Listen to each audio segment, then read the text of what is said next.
This is a horror game podcast. It is meant for mature audiences. It may contain shocking revelations, violence, and sexual themes. Viewer discretion is advised.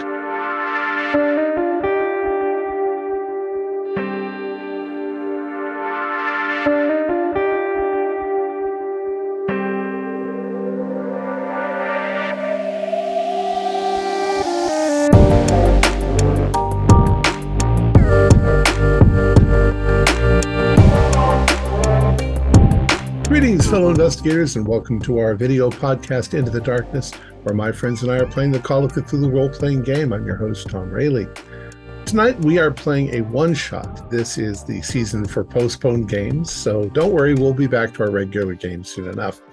The scenario is Moonglow. It was written by John A. Almack, and it's available from the Miskatonic Repository. And Keith Craig is our keeper of arcane lore. So without any further delays, let's begin our journey into the darkness. Keith? Thank you, Tom. Since time immemorial, mankind has cast its curious gaze toward our beckoning moon and wondered, what lies there? In the latter half of the 21st century, humanity began colonization of space by establishing a permanent outpost on the rim of the Shackleton crater at the lunar South Pole. Cloaked in perpetual darkness, the crater floor preserves a useful bounty of water, ice, and rare minerals, along with the even more precious helium-3 to fuel nuclear fusion reactors mixed in the dusty regolith, which is badly needed to supply civilization's rapidly expanding energy needs. The first brave explorers who dare to face the harsh, formidable conditions and risk their lives mining these valuable resources hope they will be richly rewarded. However, when you head to a foreign body, sometimes the things that were there aren't as welcoming. We find ourselves in 2083 on a shuttle headed toward a docking station that is orbiting the moon. With us, we have Captain Mike Stafford, the co-pilot. Along with him, his fellow crewmates, and we'll let you introduce yourselves. We'll start with Jack. I am Commander Jack Cortez. I am the commander of this mission. I'll be piloting the ship. I've got the most experience out of everyone on this ship. Excellent. Dr. Oleg. My name is Dr. Oleg Pavlenko. After we've been able to set aside our a few differences and start collaborating in space again, I am happy to be here. Excellent. Dr. Vivian. I'm Dr. Vivian Thomas, and I am the botanist. I'm going to be running the greenhouse dome for the duration of my period there. Looking very forward to trying. I've brought some triticale hybrid bee samples of something we're hoping does very well on the lunar surface after we've enriched the soil. But yeah, just a botanist. And finally, I am Erich Hoffman, specialist in mission structure and repair. I have been summoned, it seems, I don't know the gentleman, but they had a young Frenchman who is more scientist than engineer, and they need someone with greater practical expertise as the mission expands. Excellent. Yeah. So our five companions are getting ready to get aboard the Altair 2 lander. Picture the old lunar module that the Apollo program used to land on the moon. Now, disturbingly, they have not been able to contact the crew that is down on the lunar base for some time. We've actually been launched 2 weeks earlier because the NASA was afraid that the laser communication that was at the base might have been disabled. They were using lasers to send the messages down because of the vast distances, and the radio frequencies would not be able to travel that far in a manner to carry the message. So, well, Commander Cortez, shall we press on? I've run all the pre-flight. The lander's good to go. Yep. Yeah, let's take it away. All right. Sorry, we are still receiving no laser signal, even though we have gotten closer to the base. Nope. And the HF signal that you're using here at the thing orbiting the moon, there hasn't been able to raise it up either. Geez, I hope they didn't have a breach or something. What do you think it could be? Well, maybe they just knocked the tower down. The con tower should be, just Has the south of orbiter, sorry, has the orbiter had eyes on the base? They have been able to look down, and the base still seems intact. The lights are on, as best we can tell. Yep, lights are on. I'll bring up the map of what the base looks like. So you can see there the base near the Shackleton crater. It's about a half-mile away. You've got the comm tower up near the crater. That's where usually the laser would be at. If you zoom in, you can see the base. The science dome is a planned. It is not completed yet, and you got all those various domes, but yeah, everything still looks intact. Yeah, communication error is not that surprising under the circumstances. Hopefully we'll get it up and running shortly. Well, you buckle in. It's about a 30-minute flight from the orbiter down to the moon's surface. If Captain Cortez, have you made this particular transit many times? Oh yeah, this is pretty routine. Just buckle up. I'll take it from here. Good. And I will approach the controls and take a seat and attempt to maneuver down. Have you been to the moon before, Mr. Hoffman? No, this is. I have only been in Earth orbit previously. This is my second satellite only, and I look forward to the experience. I am still concerned about the ongoing difficulties with loss of mass and limited gravity over periods of time, but I understand headway has been made. You'll be fine. Just make sure to take your pills and do your exercises. You are a previous loony, then, Dr. Pavlenko? Oh, I've been up and down a few times. Yeah. Not that anybody cares, but it's my first time too. Of course we care, Dr. Thomas. You will be keeping us all well fed, after all. Well, I'm not setting anything up except a few experiments, but yeah, there should already be plenty of food there, hopefully. Yeah, hopefully, and the like I longer said, term. hopefully there wasn't a breach. We'll have to check it out anyway. So we got to figure out what exactly is going on down there. Just make sure we're all safe. All right. So you guys, the transit is without incidents. As you are getting near the station, Captain Safford, he keys the mic, calls out, he's like, Shackleton Base is altitude 2 landing. We're coming in. And you hear kind of static come through, and then you hear a Frenchman's voice come across. He goes, negative permission to land. We do not want you here. Go home.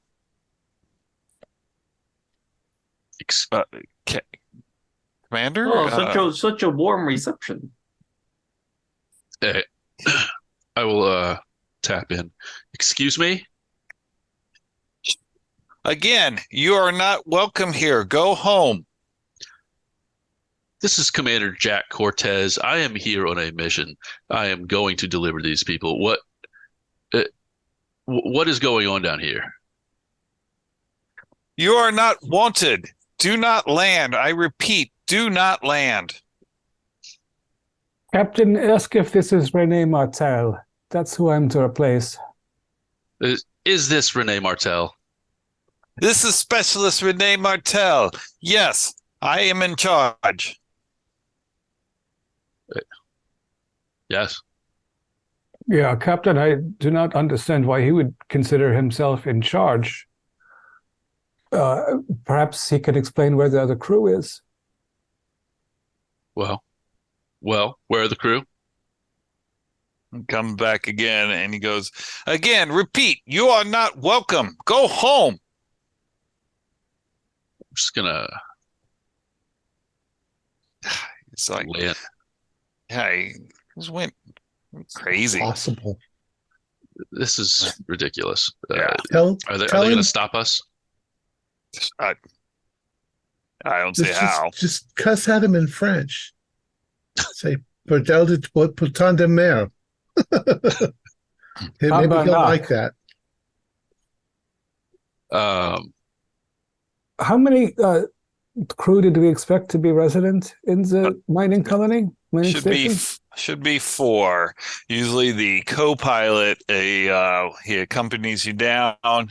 You'll stay there for a day for a crew rest, and then the people you're relieving, they'll get back on, and the co-pilot will fly them back to the orbital station to head back to Earth.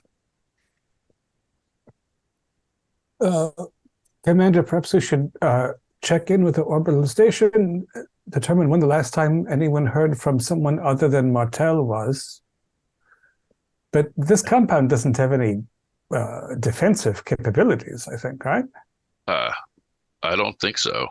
Yeah, so he can tell us to go home while he wishes, but maybe it's one of those medical things. Maybe they've got like the Shining syndrome, where they murdered everybody and he's going wacko. Well, the cabin fever, lunatic. Not everybody can handle it. Yeah. Well, it's a nice big station. Come on. Yeah. I think they heard they got a swimming pool. Yeah. I don't know about that, whatever Doctor. is his problem, I'm pretty sure our big, strong American Commander Cortez can take care of problem. Yes. It will be fine. Let's just bring it down and call out to the orbital. Yeah. Oh, you call up to the orbital. So when you call up there, you hear the lady's voice that was working with you. She's like, "This is orbital. Who's trying to reach me?" This is Commander Jack Cortez. I am trying to get permission to land down here. When is the last time you've heard from anyone other than this what was his name again, Hoffman? Rene Martel. Rene Martel. We have not had any contact with the Shackleton station for the past couple Earth weeks. Couple Earth weeks. Jesus Christ. Yes. Yeah, but they've been here for 6 months, right? They have, but it's not often that they need to call and check in. But we have been trying to raise them for the past 7 days. He hasn't answered in the past 7 days. Well, we're just going to go down here. You don't need a permission to land. They have no authority. They don't control the moon space. They have weapons. They have knives for chopping up vegetables. I mean, that's the best I could think of. Okay. Well, knives against, yeah. Maybe they got ergot. Nah, stuff doesn't rot on the moon. There's no bacteria up here. But there's bacteria. We bring the bacteria with us. Yeah, but we do a thorough cleaning. Live on the station. Bring the helpful. I'm sure. We're supposed to bring the helpful ones and not the harmful ones. That's why you go through all that medical stuff before you. They're so tiny. How can you properly sort them out? In a functioning greenhouse, there will be bacteria in the soil, and if bacteria have time to evolve, I suppose it is not impossible. There could be some. I expect it's more a psychological component of isolation, however, and perhaps this Martel, anticipating that he is to be relieved of duty, has become hostile. We should be mindful as we approach the facility, of course, in case he has taken up one of these kitchen knives. Yeah. All right. So, Commander Cortez, you go to land the... Yeah. Okay. So, you've got plenty of pilot skill. You don't need to make a roll. You come down, and as you are setting it down, give me a spot hidden, because you're kind of focusing on the ground, not out on the horizon. Sure. It's a 25. That is a hard. Okay.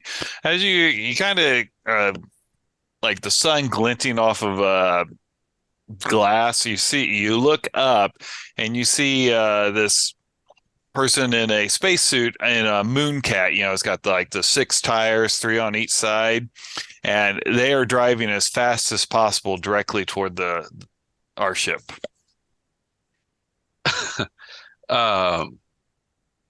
How able am I to,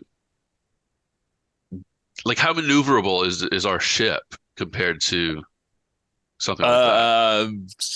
On the ground, it is not at all. If you wanted to try and lift it up so you didn't strike the lunar thing, that would take a piloting roll to kind of get it up in the air again. Yeah, I guess I'm gonna have to try to dodge it so we don't hit it. All right, give me a pilot roll. That is a... Let's see. That is a hard. Yep, that's what you needed, because it takes a little bit to kind of build up to it, but you lift it up, and right as you kind of get the lander up is right when he goes underneath where your the strut would have been, and he definitely would have collided with it. Holy shit! This is a dangerous lunatic.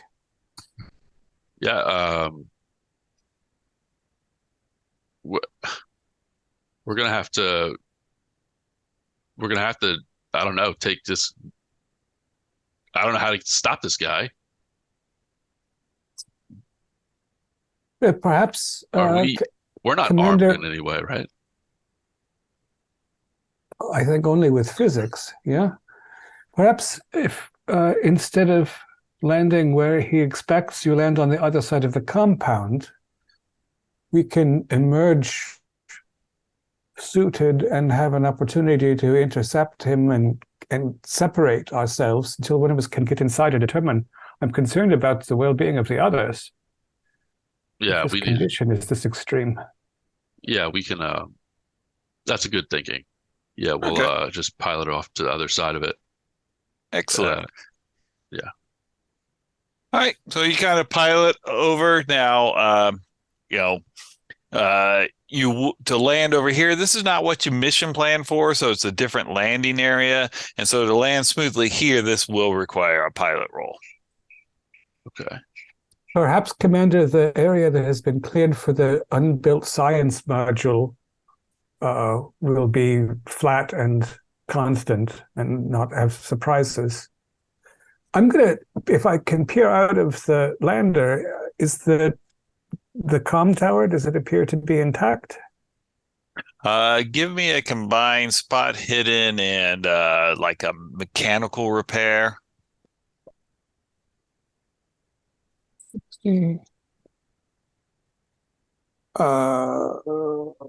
Spot hidden is only 50. What's wrong with me? I will spend 9 luck. I need to see whether we can communicate. Okay. All right. And before we get to the answer to that, Commander Cortez, how'd the landing go? That's an 88 is not a good it's not a good roll. I can spend 18 luck. Or you can push it. I could push it. Put this Could be a short game. real short game tonight. If you push, I think I could push it. Yeah, if you push and fail, you're going to break one of these leg struts. But we're still going to be able to land. Yeah, you'll still land, but this thing will take some repair time. Yeah. Okay. That is a success. Okay, yeah. So like you're coming down in the last second, you notice that because you're landing kind of in that science thing, you see like, oh crap, there's like part of the buildup of the superstructure they're going to have, and you kind of adjust to get the legs, and it lands onto the moon quite well. Mr. Hoffman, when you were looking at the comm tower, you noticed that the part that would emit the laser, like the feed horn, is gone. So this is clearly intentional damage. Yeah. Yeah. Unless it was hit by an asteroid. I mean, sorry. Yeah, I'm telling you. Microscopic. Yeah. Well, Medium. if it were hit by something minute, then it would look more or less intact. If it were by something, even the size of a good pebble, there would be shrapnel. It looks removed. Yeah. I suspect that we have the lunatic to thank. So Mission Control's not going to be pissed off as if we have to defend ourselves against these dudes, right? I assume it's only the one. I just hope he hasn't incapacitated the others. That's. I do not know about your superiors, Dr. Thomas, but mine should not have a problem. Cool. Okay. All right. So when you land, Captain Stafford starts running through the post-flight checklist to get it on there. It's a rather lengthy checklist, so you guys can either wait for him, or he goes, you guys want to disembark and see if you can deal with that nut job? I'll make sure that this thing is able to get us out of here if we need to. Yeah, we can all have one open channel to each other and occasionally check to see if this Martel is also yelling on some. There must be a few frequencies that are in standard use at the station. Yeah. We'll use 121.5. That's a standard emergency frequency. So no one else is going to be around here. So good. I suggest that we go in two directions so that it's difficult for those moon buckies don't go that fast. Yeah, it's definitely not as fast as your lunar shuttle. So you've got time. Yeah, we have time. And if let's see, how many? The main entrance is to the central dome, yeah? And then Yep. Mm-hmm. Is there also an entrance to the engineering dome? There is. So if two of us go directly toward the main dome and two other of us take the longer route to engineering, he can't bother all of us at the same time. I'll take I think that's a great idea. Of course, we're more intimidating in numbers. There's only four of us. But I mean, I don't believe he seemed very intimidated by us when he told us not to land. No, when he tried to, I think that if he had managed to hit the lander, it posed a greater danger to his well-being than to ours. He could have been bounced back some distance. I don't know. I mean, I'm just the botanist, but considering the fact that these are all scientists, maybe something's gone wrong. Maybe we want to be cautious before we do anything. If we can restrain them. I don't know about what scientists are like where you're from, but where I'm from, scientists are these it's part of the species called Homo sapien, and they're noted for their instability. But where I come from, people have invested millions of dollars in these people, and you can't just throw them away because something goes wrong. You get them fixed. I don't think anybody's suggesting killing them. I think we just want to maybe knock them around a little bit. Yeah. I guess the question, Dr. Thomas, is whether you think it is safer to move as a group or whether it's safer to, which is you wish to err on the side of caution, which is cautious as you see it. I don't know. I think I don't know that much about proper protocols, but it seems like maybe we should stick together and just try to walk in the door. And if they try to stop us, we punch them in the face. Well, we are much closer to the front entrance than the back door, so it's a long way around if we don't go that way anyway. So yeah, if we see an angry man in a suit racing at us at 12.5 miles an hour, we can disperse. We can just jump over his face. I don't have my legs yet. I think it's a good idea. Yeah. Are they in like little buggies? And the lunar harvester is a bigger thing over there. Yeah, the lunar harvester's got like, because it'd be picking up stuff and putting it into the back to bring it back. So they're in little buggies on the moon. Yeah. Mm-hmm. And it's not a they, it's one. Oh, one. We assumed it's Martel, I think. Are they tied up somewhere in there? We take them. Yeah, I say we get inside and find the majority. Figure out what exactly, who exactly is everyone insane? They can't be. Maybe it's a prank. I mean, we're making a lot of guesses and assumptions about the state of the others. We do not know what this man has done or not done to them until we go inside. Yeah, let's just go. Okay. All right. With that debate, Captain Stafford, he's like, if you give me another minute. Okay. Yep. It's like, thanks, Commander Cortez. I really didn't want to be out here by myself anyway. It's not an unreasonable position. You would be fine inside of this, it's the sturdy craft. It's the quiet Dr. Pavlenko. It gets to you after a while. I'm a social person. Yeah, you've got to take care of yourself. That's what's going on with this guy out here. Yeah, he couldn't handle the pressure. He cracked. I mean, perhaps if we could just sit down and have a little bit of vodka, we could work things out, make him feel a little better. But he does not seem to be interested in such a civilized conversation. Did you bring vodka? No. They let you bring alcohol? Oh. I do not know what you're talking about. There are rules, and there are rules that need to be broken. That's right, Dr. Thomas. Let us just say that they may have something with me along those lines. Why do you think we're growing grain on the moon?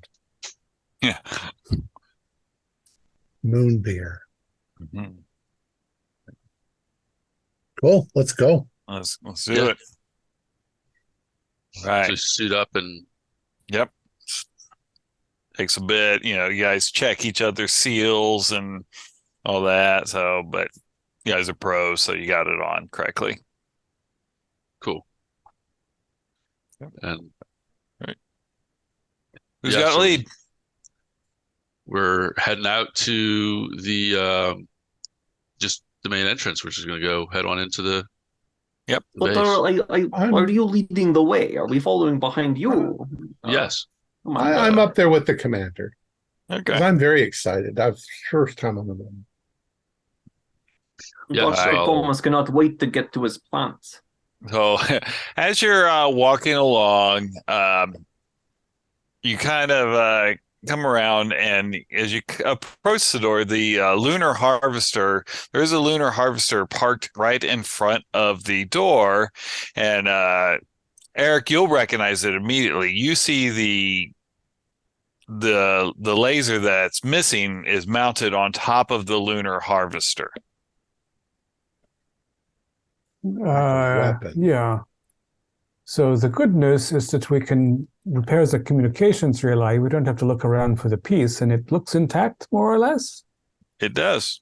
But it is mounted horizontally, as Yep. the Mm-hmm. botanist says, as if he wishes to use it as a weapon. It would be a pretty effective weapon. I think it's 20 megawatts. Yeah, I mean, it's pretty powerful. Maybe we take that inside with us instead of leaving it in danger. Big, isn't it? Yeah, it's way too large to take inside. I'm impressed about how they managed to accomplish this. That's more than one person. Yeah. So we have 4 lunatics perhaps inside. Excellent. But the tracks from the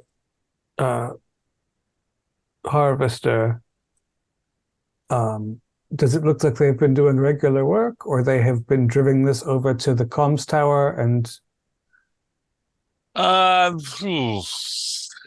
Because like the tracks, the tracks don't go away, because it's like so give me a track roll. Mhm. I was like, oh well, we'll just use the most obvious. I rolled a 10. Yes. Nice. So as you kind of look, you can see, you can definitely see tracks going back and forth to the Shackleton crater, like you expect. If you kind of look, you can see, okay, there's like a little ramp kind of built down. But then you do see that, because to put a lunar harvester in front of the door is not something that had happened. So you only see one track. So it looks like they took the lunar harvester to the comms tower, removed the laser, mounted it on it, and then have parked it in front of the entrance. I wonder if there is a component I can hop up and remove so that the laser is not an active danger until it is replaced. Oh, yeah. Yeah. I wonder if it's like those old movies where they remove the spark plug from cars. Yeah. I think it probably breaker. more like a coupling that directs energy from one place to another. I think That there is was external. there was American horror film, The Shining, where the man takes plugs from snow vehicle. Skin the Shining You say comes so. up. I hope this isn't the Shining situation where it's going nuts. I think this might be a chemical laser, though. I don't think it's an electric laser. Yeah, probably. It's cheaper. It's more efficient. So we need to move this to get into the inside the building. Mm-hmm. Oh. Yeah, because it's kind of backed up to the door, and the door Yeah. swings out. And we go don't try see to- our friend in the moon buggy running around? No, you can. You can't see him. You obviously can't hear him because you got helmets. There's no atmosphere to carry sound. I imagine that in the general direction where we were intended to land, there is a lot of dust hanging, Yeah. waiting to. Mm-hmm. Oh, not hanging. It Oh, falls yeah, pretty no fast. dust. Yeah. Lots of dust, but nothing to stop it. Is there a No wind secondary blowing. doorway that's going to be a hatch going to the science dome? Like there's corridors going to all the other domes. Is there? They have not They made haven't the built it in yeah, yet. yeah. Mm-hmm. Yeah, the science dome is incomplete. But the engineering dome has an external access. Yes, it does. does. Mm-hmm. But maybe if we get in the harvester and move it, just and need to move also it. I mean, Just is the disable. harvester even locked? Do people lock their Right. vehicles on the moon? Let's I think just No. if anyone up here has car keys, we have even bigger problems than we think. I'm assuming none of you walked in front of the harvester to where the laser was a point. pointing, right? Yeah, for some reason that idea does not. Just wanted to make sure that no. Okay, so just stare right down yeah. the very end of the laser. So Eric, you pull the plug or whatever to the laser, so it's not able to generate its beam. What is it?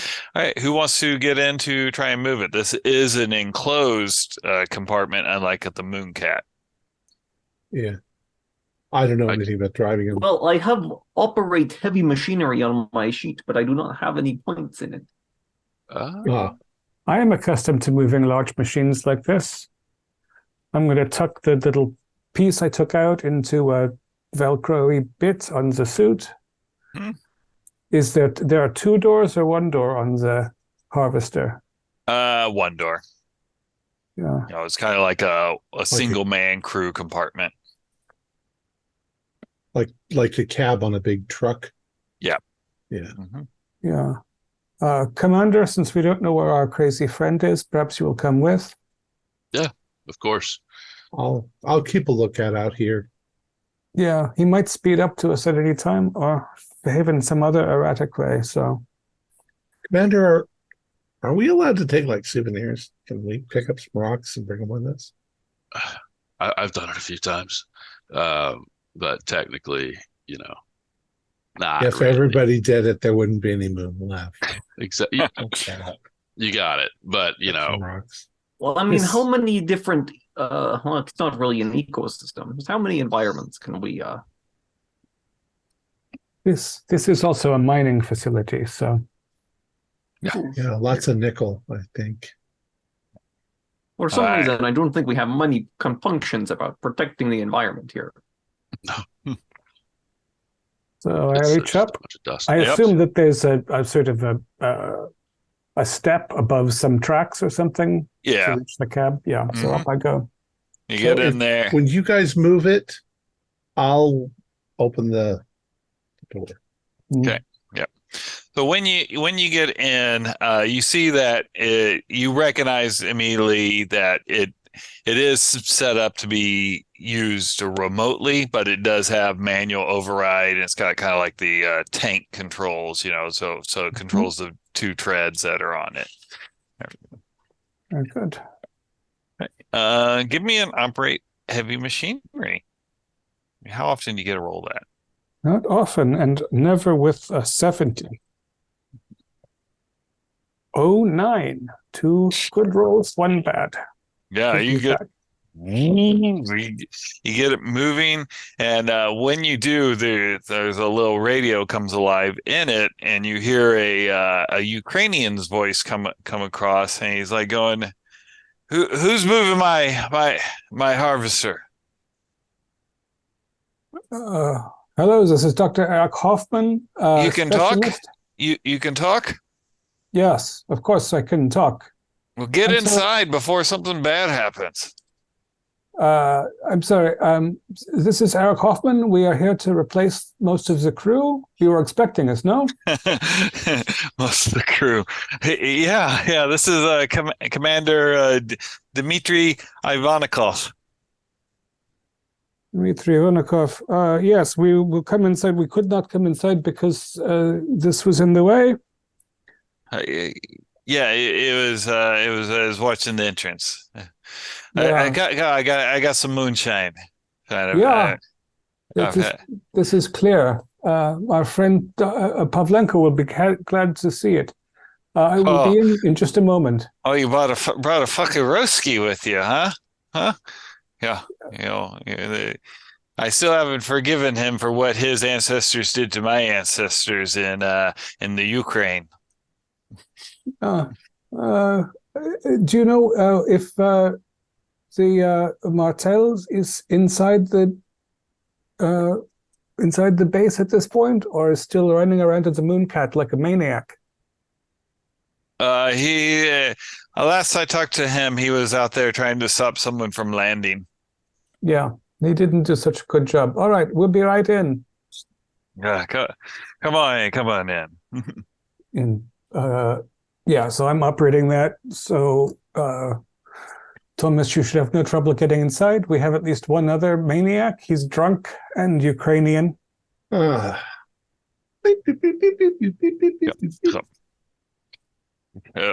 Opens up, and about the time that it opens up, Dr. Pavlenko, you see the mooncat kind of come around one of the berms, and you see it accelerating. Oh, we are. Our friend is coming to say hello. I would like to get not in its. The door's open. Get inside. Yeah, I'll go run up and bang on the door for Eric to get it's out. obvious. Yeah. Okay. Yeah. So I assume, Eric, you get out of the harvester? Yeah, and I think there? I moved probably 2 meters back away from the door, so we would have clear access, and I will outweight the mooncat if little Martel wants to run around and play games. Mm-hmm. Okay, so you guys, so it's like a containment area, obviously, where you got to come in, then you got to close the door. It's got to repressurize.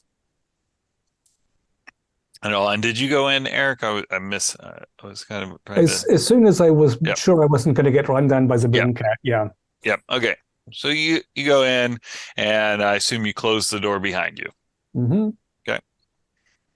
Yeah, Martel can gain admission independently if he wishes to. Who knows? He's been running around out there wasting oxygen in his suit. Mm-hmm. Yeah, it's madness, all of it. Okay, so it'll take a little bit for this to repressurize and kind of equalize the pressure. While you're sitting there, you see them. If you're looking out the window, you see the mooncat stop, and Martel starts walking up to the door. He kind of taps on the window. Mm-hmm. And you see him, he reaches up and he breaks the seals on his helmet, and he removes his helmet, and his head explodes from the sudden rapid depressurization of and everyone that was looking can make a sanity roll. Oh, that's not what I was expecting to see when I got up this morning. I rolled a 90. I passed, but I'm like, is it narcosis? Is it 94. I did not think that's very low. Ouch. All right. Watching a sudden death is a 0/1d6. 6. I think I will take one instead of 0. Yeah. Oh, I took 3 points off my sanity. I just lost 6. Oh! That escalated quickly. Yeah. Give me an intelligence roll. For some reason, I feel nervous about our situation. All right. Intelligence roll. See, I thought that they were wrong to say the rookie. Yeah. I passed that. You pass. All right. Yeah. Excellent. All right. Now, 4. All right. You are suddenly going to be paranoid for the rest of the session that you're going to anytime you're not in a pressurized environment, you're worried that your pressurization is going to go away and that your head will blow up like Martel's did. Oh, shit. Okay.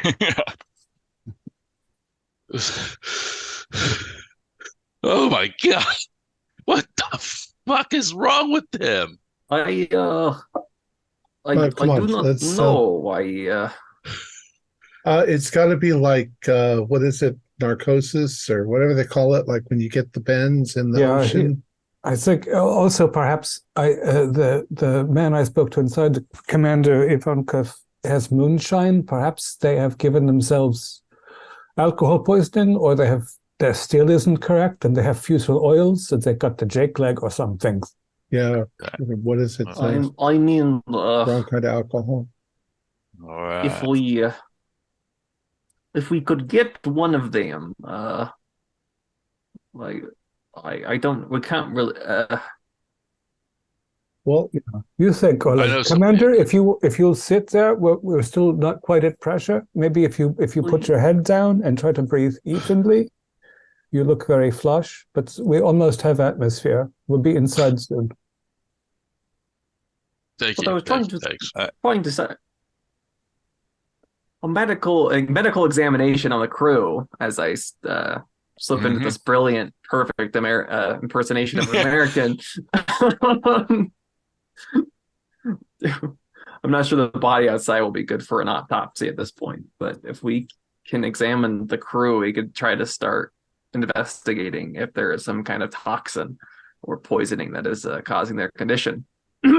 My apologies about that. There was something seemingly caught in my throat. American accent. All right, so you're at pressure, and now you can open the door to go inside. Yep. Whoop, whoop.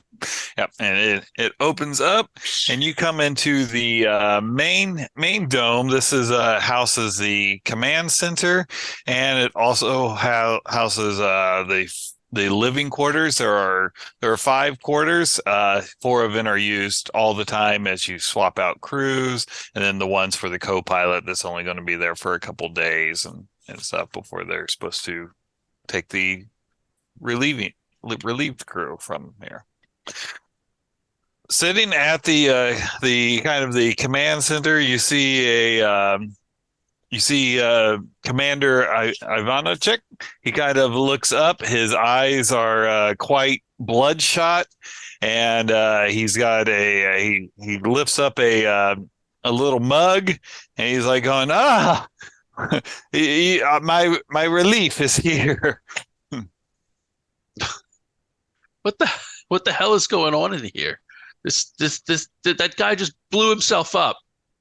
Oh, one less to go back, I guess. Yeah, I think you do not seem very concerned about your friend on the moon. Well, I will miss him, but to be honest with you, I didn't think any of us were going to make it out of here. So he was already dead in my eyes.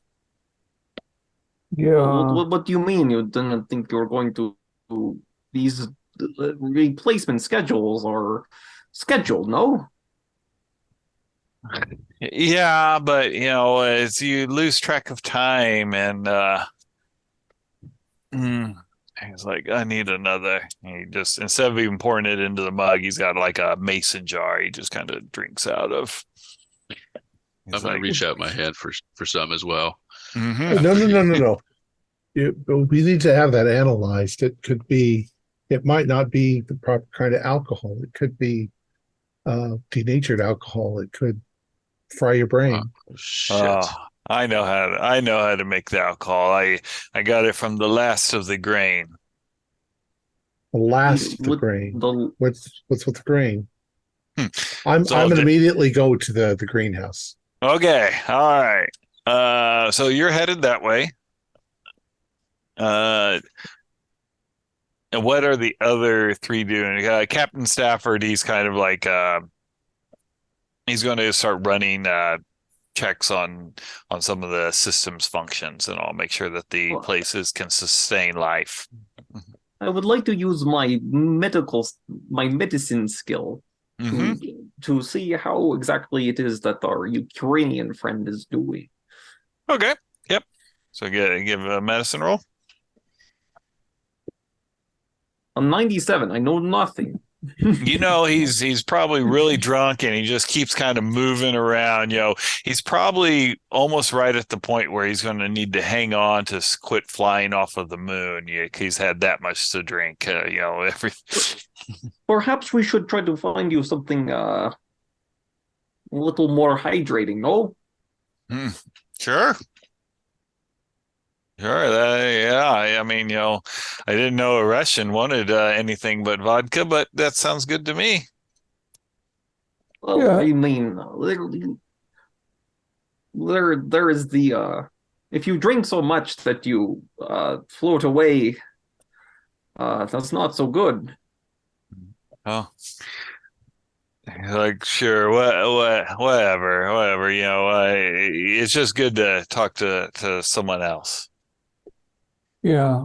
In addition to René Martel, who has just prematurely decompressed at the front entrance, there should be 2 other staff. Yes. Major Thompson. He hasn't made it back from the crater for a few weeks. So he was the And first to go missing. Yeah. Well, he's the only one missing now that Martel's all over the all over the moon, I guess. Yeah. and where's the last crew member? Dr. Weaver? Oh, Yes. she's she expired. Well, Expired? Wait. like milk in the fridge. I don't know if it was that quick. Oh, what do you mean? She just kind of wasted away. What are you? You're using quite a lot of euphemisms.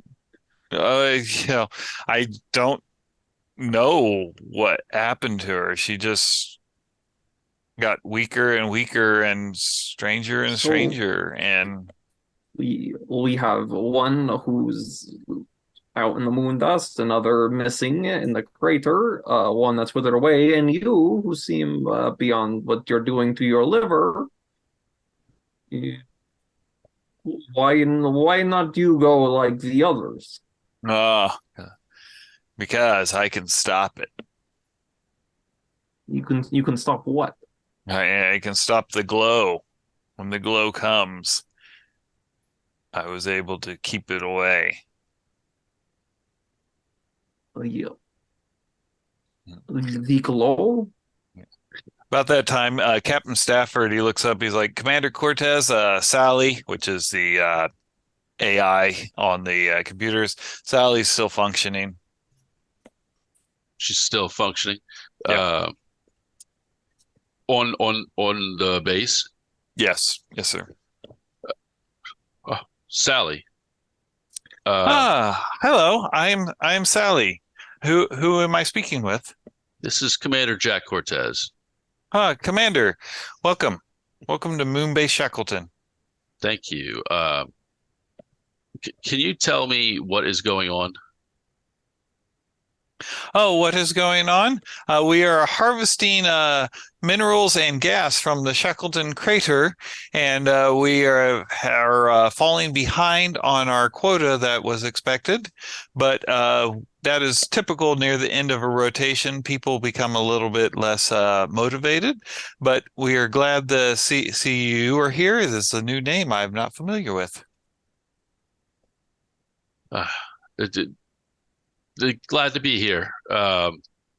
Can you tell us what is like where is the missing crewmate? Do you have tabs on all of the crew? I can tell you where the crew members are that are inside the building. That is the limit of my sensors. You have a Commander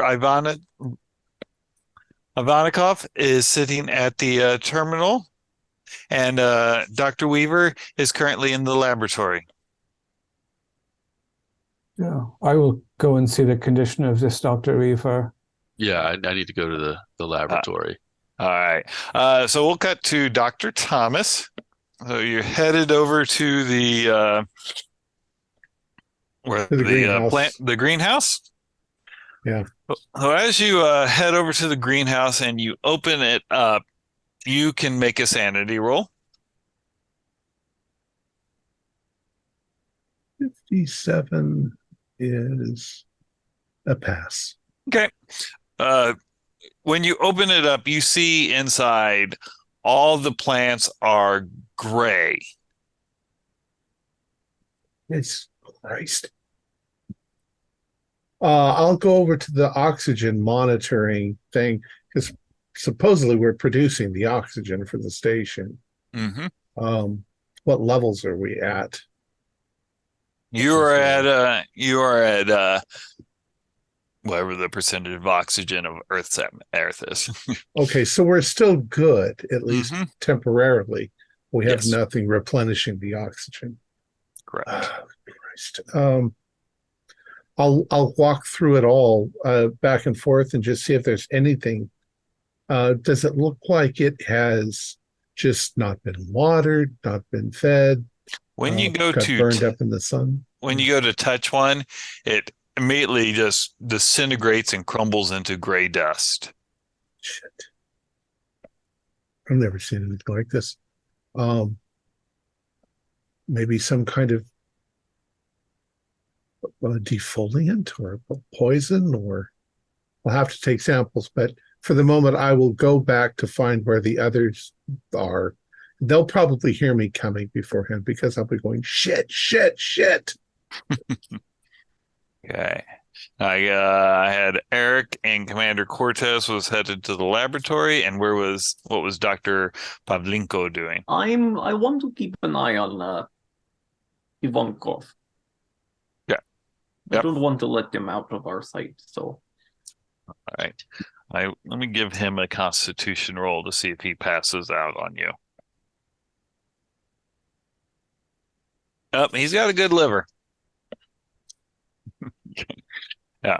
But yeah, he's definitely at the point where like if he stood up, he would be like swaying and falling down pretty quick. All right. So Commander Cortez and Eric Hoffman, you guys are headed to the laboratory dome? Yeah, and Yep. I think I don't know if we've opened our helmets, but we certainly haven't desuited since we came through the dome. Correct. Yeah. I wonder if we shouldn't consider, Commander, lowering our helmets in case this woman has some pathogen that is airborne. Yeah, I'm not taking off this suit. I'm just not taking this thing off. Yeah, but we can speak through the radio anyway if you want to lower the shields. That reduces the chance of infection if this Dr. Weaver had some illness. How much oxygen is in the suit? You probably have 2 hours to be out there, move around. 2 hours. 2 Yep. hours. I've got. Oh shit. I'm Commander? I don't know if I'm gonna slowly take off the helmet, Okay. like, and hope that my brains don't pop. I'm shaking a little bit. Yeah. All right. They do not. I hope Surprise. Ivanikov's alcohol is good. It seems as though we're going to need it. All right. Yeah, so the science lab, it's a The laboratory. laboratory dome. Okay, so when you come in, it is go through a double door and to preserve the lab, and you come in and you see there's a bunch of beakers, and they look like they're full of a clear liquid, probably about four beakers, and on a stainless steel table with a white cloth across it, you see what looks like a rock, but looks like it's been sheared in half. And then there's another door that leads back to where you would assume is kind of like the storage area. So no obvious Dr. Weaver in here. No. Yeah. So they brought some sample in from the crater, I assume, possibly an asteroid. They cut it in half. What's it look like? If you go up to it and take a look at it, do you have any geology? I have some, yeah. Okay. 60, in fact. 80. I'm not prepared to spend another 20. So Yeah. I on the first. Yeah. Just when you kind of like look at it, if you do you touch it, or are you just kind of like looking at it? So it's cut in half like a geode. It's two pieces Yep. of rock on the table. Mm-hmm. And I don't recognize anything about it. No. Yeah, nothing. It doesn't look like. Well, What does it inside? If it's open, is it hollow inside, or is it just a rock with there striations? is a small indentation in kind of the center, Mm-hmm. and yeah, Does it look like it would have been a sphere when the rock was intact? pretty close to a sphere, not a perfect sphere. Maybe there was something inside this that was released into the. We'll have to check and recheck the air scrubbers for the base. Let's find the corpse. I assume she's a corpse. At this point, I almost hope she is. So there's only one door, right? Mm-hmm. Just Yeah. the storage. Like she went away to die quiet like a cat, or like they put her body back there. Well, we'll see. Oh, God. But when you go through the storage door, you see Dr. Weaver laying on a exam table. She is like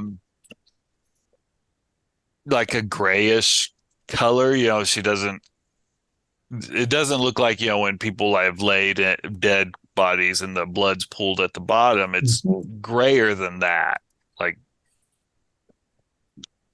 I'm going to run up to her. Nora! when you run up to her, if any part you touch her, or if you kind of bump the table, you see part of it collapses down almost into dust. I'm like trying to reach it. Yeah. grab her shoulders, and she's just crumbling. Just kind of crumbles away. There's not even like, you would expect, like, if it was burned, there'd still be bone segments and stuff, but it just really becomes like this fine dust. Oh, Jesus Christ! You knew Dr. Weaver, Commander. Yeah, we were friends.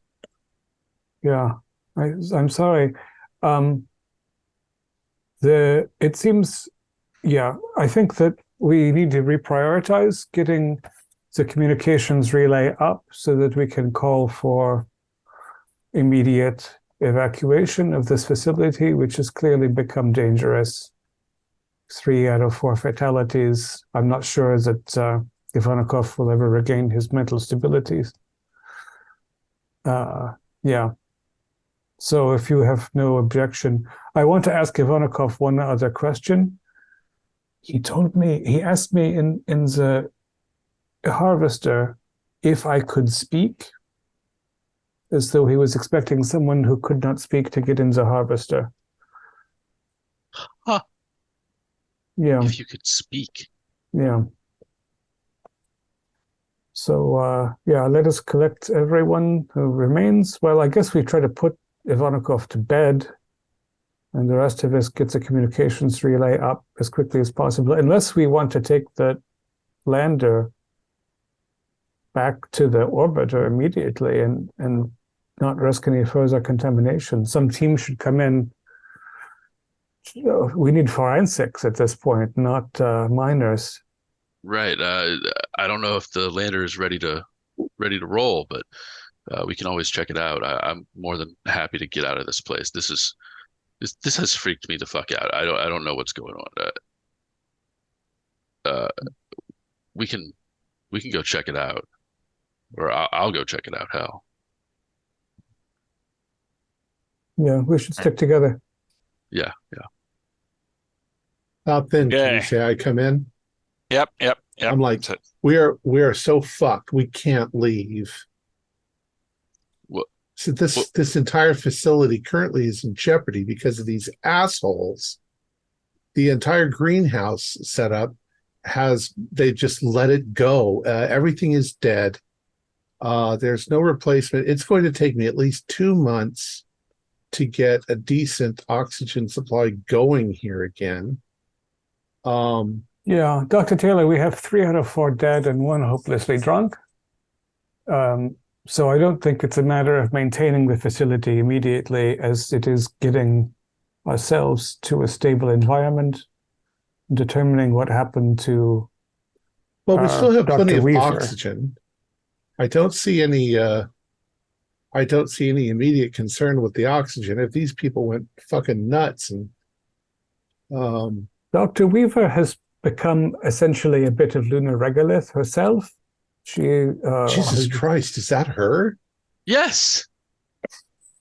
What is the That's half my job done. can I if this rock is really Dr. Weaver, No, the rock is not Dr. Weaver. Dr. Weaver is in this room. The rock is in this room. What rock? She was examining a specimen, I assume, from the crater. It's on the table there. Huh. I minored in geology. Let me take a look. Okay. So, yep, you can give me a roll.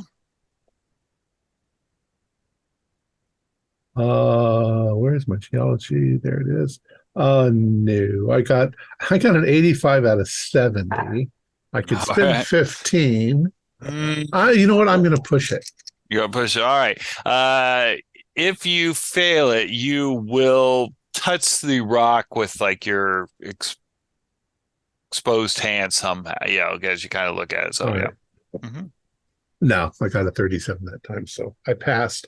Looks So like you some passed. sort of a nodule that they cut open. Mm-hmm. Weird And looking. what you notice is that, it's definitely got magnetic properties. Maybe when you're close to a piece of something you're aware it was kind of iron was attracted to it, and it's still warm. Well, the room is warm, so It's warmer than the room. what in the world? Is it radioactive worms? Oh shit! It's radioactive. I bet you. Maybe that's what's happened to these people. Oh, what the fuck? They're mining radioactive rocks. Is that what happens when somebody gets hit with too much radiation? They turn into ash? No, that's not what it's. Let me look at this body of Let Dr. Chernobyl there Weaver. take a look at it, see what he thinks. Chernobyl's in the other room. That's in Ukraine. You do not. Yeah, it was Russian manufacture. What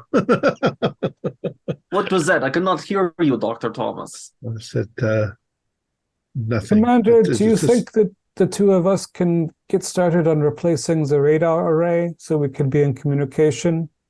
Yeah, I think that's a great idea. Yeah, we gotta. I gotta get. Yeah. Yeah, I'll double check the seals of your helmet before we go outside. I've got the piece right here in the Velcro. We can engage communication. I'm going to do some botanical analysis of the plants that's done the same thing. They've turned gray.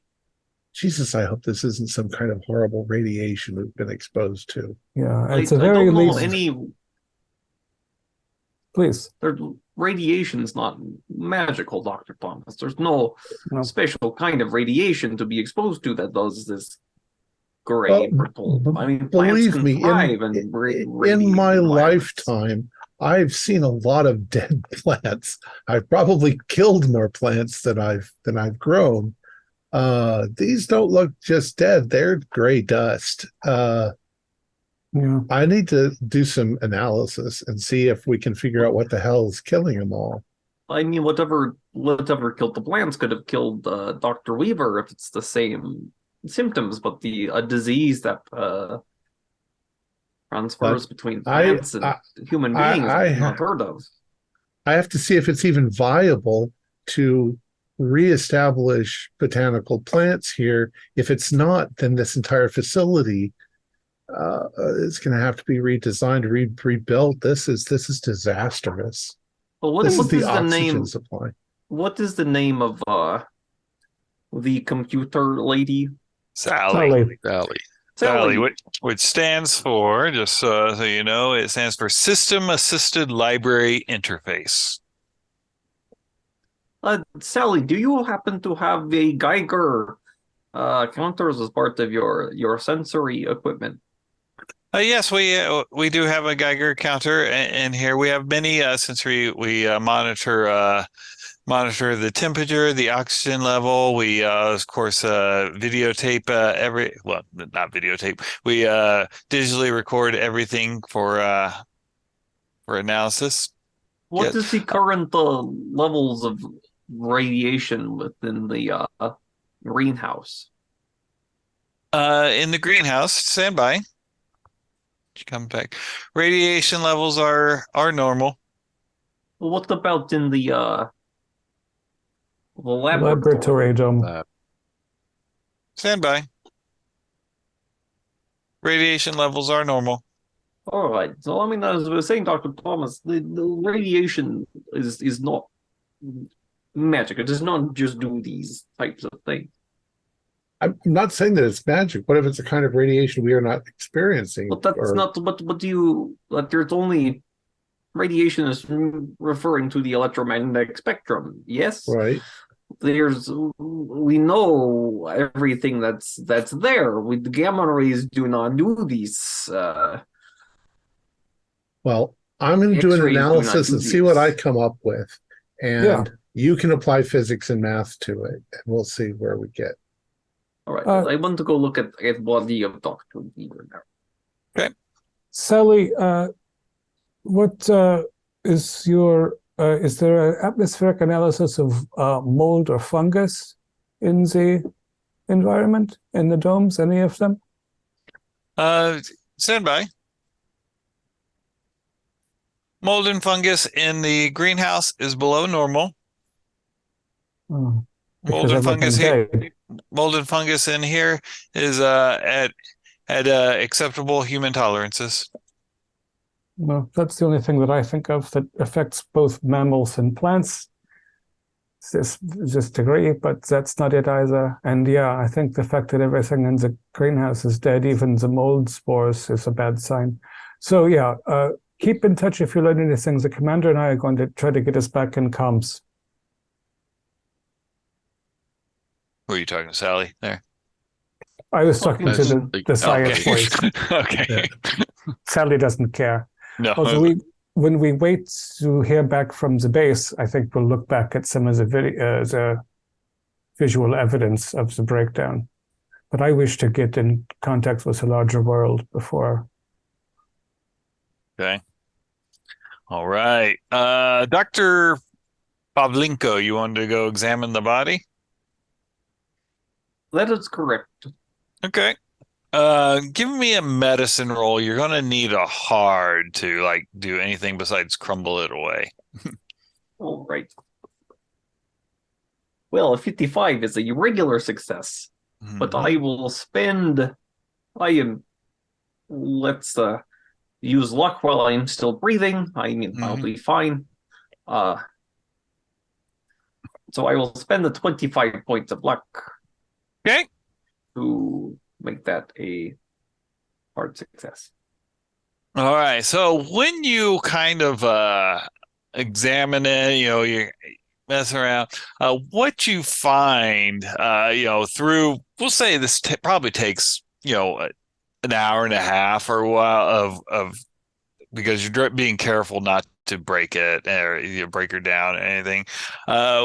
When you're kind of looking at what you would assume would be a cell underneath a microscope, you find that like all the portions of the cell, I'm not organelles. Yeah, the organelles and all, they're all withered. But what you do notice is that like the walls of the cell, the color kind of changes back. It's gray, and then for a bit it's like this purple, then it goes to a blue, then an orange, and it's like the wavelength of the light keeps changing very quickly, and that for a bit it even you can't see any color, but it kind of hurts your eyes because this is very strange. It is so that the cellular membranes have taken on the characteristics of a bioluminescent jellyfish. Yeah. But yeah, that's what you kind of see. But yeah, you're like, Like, do I need to make a roll of the sanity variety? Sure, yeah.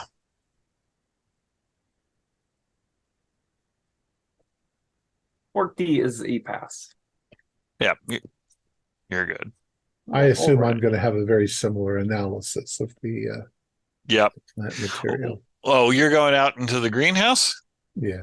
Okay, so when you go into the greenhouse, you're pretty sure that when you opened it, like one of the plants was kind of waving back and forth, and when you looked again, it just collapsed down into dust. Going to get a sample Mhm. of some of the material and look at it. So I'll probably see the same sort of thing. Yep. Um, some of the soil to see if there's any anaerobic bacteria or anything in the soil. That's one of the first steps you have to do to grow plants in it. Nothing. And no, as you kind of look, I mean, it is drained of all Hmm. anything that could provide nutrients or life is completely destroyed. But the remnants that are left behind, the dust, can I identify the dust? Is it organic or not organic? It is organic. Yeah, it is still, if you looked got at it, carbon in you're it. like, yeah, it is still carbon and it still looks like it's got It's almost like yeah, graphite. It's just it's just, not possible. So after fiddling around there probably for an hour or so trying to figure things out, I'll come back to the others shaking my head. I don't understand what it is I'm seeing. Some sort of all of the main sequence carbon atoms have been changed. It's still organic, but it's not able to support life any longer. It's broken down into its components, and everything seems to have this sort of, say, polarized light effect, like you're looking at little rainbows. Did you notice that as well, Doctor? Well, it's not quite like the dispersion of the light on a homogeneous surface or for water droplets. It's almost as though it's shifting, as though bioluminescent, like deep sea creatures. But the organically speaking, I could only describe these cells as dead. I do not know where this chemical light would be coming from. It seems quite inert, the dust. We should check out the Ukrainian, see if he's showing any kind of deterioration. Maybe it's a phenomenon we just have never run across before here on the moon. There's weird things on the moon. right. I believe I heard Eric and Commander Cortez were going to try and repair the laser communicator. Yes, sir. All right. Okay. So to you, when you go out there, it's pretty high tower, and so there's no way you could, without machinery, be able to get it up there. But the lunar harvester, it does have like an arm that kind of extends out and picks things up, so it's easy to surmise kind of how they were able to get up to that. If they got it down, we can get it back. Of course, when we leave the facility, I'll be guiding Commander Cortez away from the remnants of René Martel, because he was very upset earlier. Thank you. Yeah. Now, I think we will just pick for an excess of safety under the circumstances. We won't rearm the laser until it's in position. But we can, I have an idea of the controls already. We can drive over and then dismount the laser and figure out how to move it up there. Possibly even we can get help from the others, because the harvester can be driven remotely as well if it takes two of us to actually position it. Yeah, let's do that. All right. Okay, who's driving it over? I will. Okay. I'll I assume your operate heavy machinery is better than your drive. Yep. So, yeah, well, give me an operate heavy machinery. What's my drive out of curiosity? Yeah, more than twice as good. A regular success only. Yeah, you're able to drive it over there. I mean, yeah. Yeah. So you get it there, and there is like a little bucket, a person that a person could stand in that would be at the top of it. That's you surmise that's probably there. So if you need to make repairs, you got something to stand on the end of the arm and everything. But, yeah, when it is extended, is there a way to climb it as well? Yeah.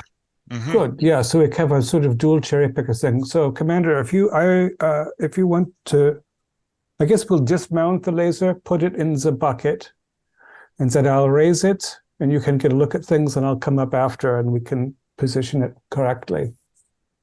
I imagine there's also ways to fine-tune it from within inside the domes as well, once we have it mounted where it belongs. Yeah. Yeah. It feels good to be doing something productive. I have to say this is not what I was hoping for from my initial lunar experience. You never know what to expect. Okay. Who will be the first one up? I'll go first. Okay. I have to make a climb roll. It's a ladder, it's got rungs. But give me a spot hidden when you kind of get up there high and you can kind of look down into the crater. 89. Okay. Yeah, failed. All right. All right. And then Eric? Yeah. Yeah. So you crawling up. Climb on up, and same thing. Give me a spot hidden. This time I succeed. 31. Okay. So when you get up there, what catches your eye, you see like little flashes of light. It looks like sunlight being reflected off of a reflective surface down in the crater, and it's moving around. Jack, do you think that it's possible? No, it's not possible. They said Major Thompson disappeared in the crater, and it looks as though something down there is moving. It could be him. Not after 2 weeks. Oh, 2 weeks. 2 weeks. Jesus. Although it was Ivanikov who told us that. Who knows? He might have been completely out of his mind for 3 weeks before that already. That's true. We've got a job to do. Yeah. Do you want to check it out, or do you want? I think if we can get communications out off surface, this is our priority. I think so too. This might be a rescue mission already. I think we can expect to be in decontamination units for the rest of the planned tour.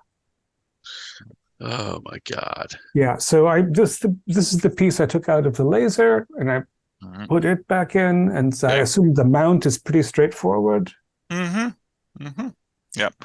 Now, getting the electrical going again, you can do a mechanical repair or an electrical repair. I'll let you pick there. I'm better at I'm both 60 and 60. Regular success only? Yep. It wasn't like sabotage. It was just disconnected. So, you kind of mess with it, and you figure out, okay, the prongs have to go in a certain way to ionize it properly. You're up there for a little bit of time. Yeah. And Commander, give me one more spot hidden. Oh, that's an extreme. 006. Okay. All right.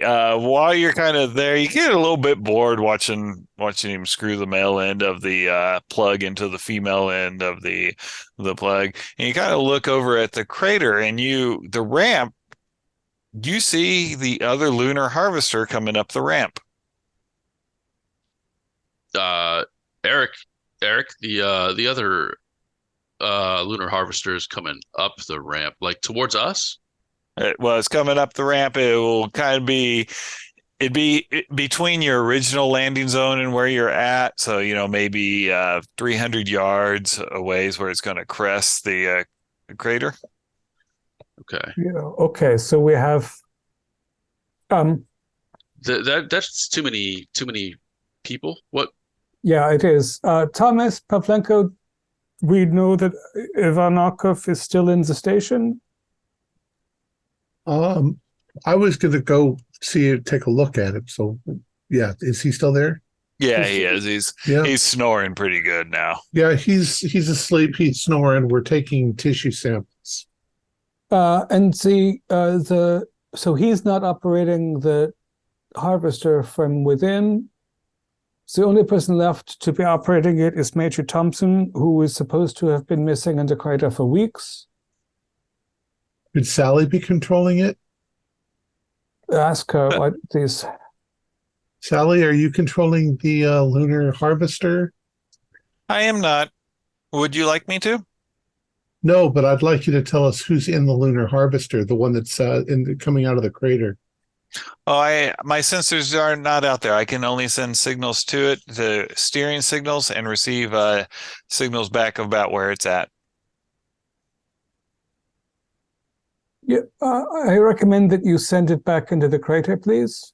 The one that is emerging currently. Reverse it from its current location, please, Sally. Roger, reversing the lunar harvester. You see it kind of stop and it starts going back down. Then it starts coming back up. She goes, the manual safety switch has overridden the my commands. Yeah, Jack, we need to get back inside, I think. Yeah. Let's do that. After you. Yeah, I'll climb on down and head back. Okay. All right. You guys make your way back in. Yeah, you've been here for, probably about 5-6 hours. Everyone can give me a constitution roll. But why? I'm in danger. Success. Good. Okay. Oh, yeah, I made it. 17 is a hard success. I have to spend 5. Okay. But speaking of constitution rolls, you think we can take a 5-minute bio break? Yep. Yeah. Sounds good. 5 minutes later. Okay. So Eric and Commander Cortez were headed back into the facility. Yeah, away from the dead thing in the vehicle. Okay. All right. What are the other two, Dr. Pavlenko and Dr. Thomas? What are you doing? Well, we've taken some think we skin should samples. Yes, Yep. we need to take some samples from our Ukrainian friend. Yeah, that's what we were doing. Getting Yep, some okay. skin samples. All right. Is he showing a deterioration? Oh, speaking of the Constitution roll, how are you guys maintaining your normal human function? People get thirsty, people get hungry, especially walking around in heavy space gear. I mean, Well, do we not have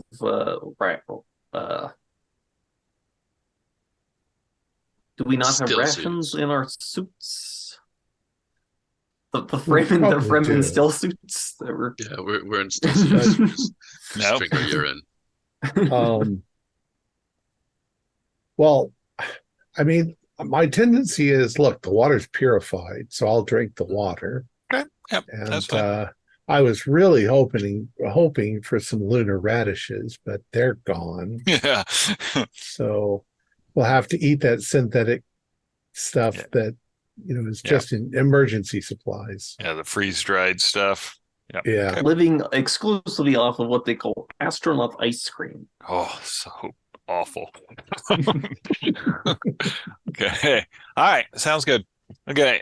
So you guys get some samples off of him, and Captain Stafford he's like, I'll get him tucked in if you guys are. Yeah. I mean, we just need a couple of his cells. Yeah. No problem. Ain't gonna I bother would me. like not just on his skin, but if we could get like a Sweat, like hair. cells from the inside of his mouth, Oh Yeah. yeah, he's like the cheek, he's doing that drunk, deep Mhm. snore that people just will because get. the cells in your mouth are replaced so frequently that if there's any changes, they might Right. show it first. Mm-hmm. Okay. What do we find? All right. So give me a biology or some other appropriate science. Do we both roll, or do one of us get the bonus dice for others' One assistance? will get a bonus. Yeah, we'll do that. Do you have medical? What does I have medical and biology. Mm-hmm. Okay, you take it. I've got general biology because of my botany and chemistry, but I don't have medical. Okay, 45 is a pass both for biology and medicine. Okay. All right. So looking at it, you notice that the cheek cells, the ones that were being replaced quicker, when you put them on a like a microscope slide, they actually attack the cells that are not being replaced. They attack it, they engulf it, and then they split, and you then see that they look like the cheek cells, but of course they've got that little color shimmer to them. I've never seen anything like this before. It's almost Almost like a coating, almost. a microscopic coating. Now I'm a little if I set this strange slide aside and I take some of my own cheek cells, Mm-hmm. because again I got something caught in my throat, and my voice sounds all weird. If I look at my own cheek cells under the microscope, On a separate slide or the same slide? yeah, On separate slide for now. a separate slide, they look like cheek cells that you would expect.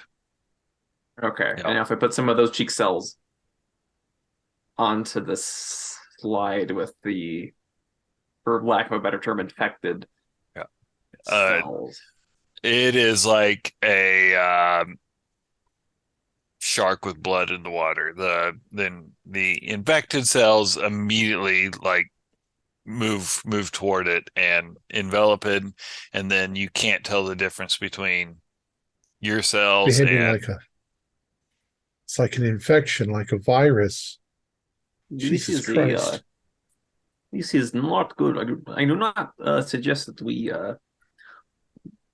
breathe unfiltered air around our Ukrainian friend in case he is shedding dead skin and what have you. Keeping the entire air system of this. How would it get to all the plants otherwise? I mean, and it's the dead, even the dead gray matter is still has some of this shimmer. We have to see if we can find some agent that will slow it or stop it, because we can't leave. If we're on a quarantine. If we left, we could infect the entire earth. And about that time, Commander Cortez and Eric Hoffman, you hear a knocking on the front door. Is there any physical barriers that we can present? Is there a wheel that turns that we can shove something in? Yeah. Yeah. Yeah, we have Major Thompson is back. I assume his helmet is silvered and we cannot see his face. Yeah, it's probably got that gold film that you see kind of on astronauts. Yeah, everyone. I think we have an alert situation. If please, someone try to reach Major Thompson via comms. Maybe he's not really been in the crater for 2 weeks, but it seems like strange timings that when we set up the laser array, he returns in a hurry, and is knocking at the door the way René Martel was knocking at the door before he had made his mistake? Can anyone reach him? Are you telling me a dead man is knocking at the front door? I'm saying there's someone here that we cannot account for, and he came out of the crater in the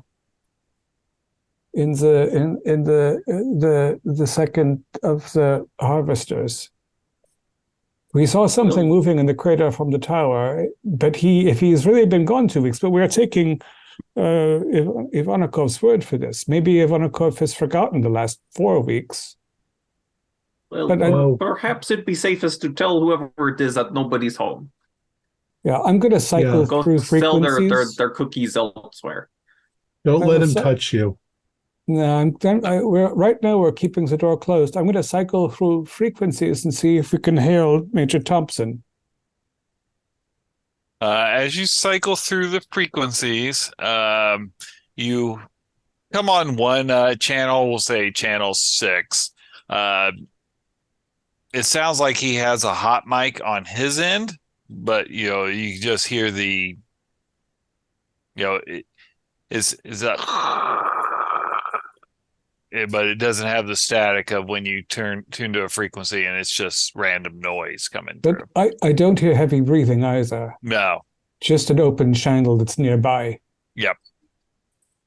Major Thompson, do you read, please? Major Thompson, this is Eric Hoffman.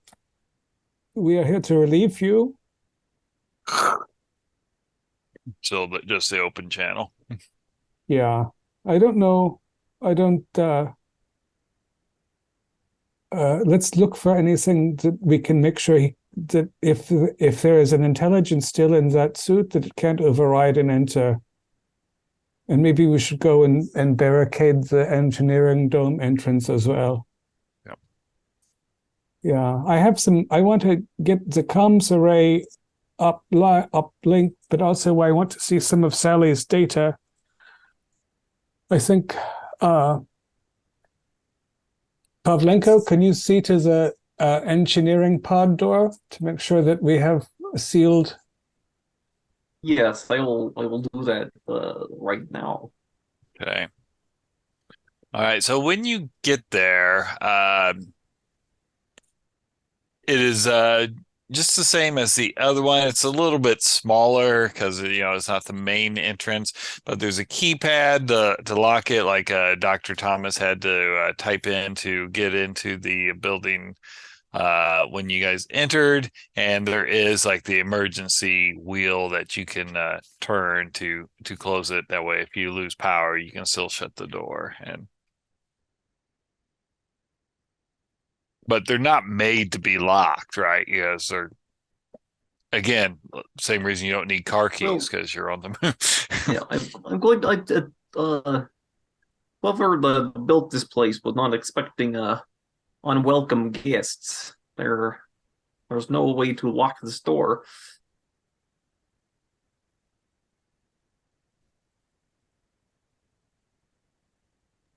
Pavlenko, I put a bar through the wheel so that it could not be turned.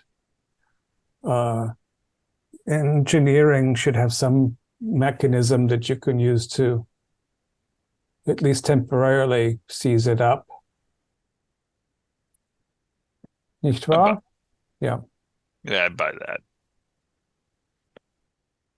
Okay. All right. So now you've got your self locked into the space station.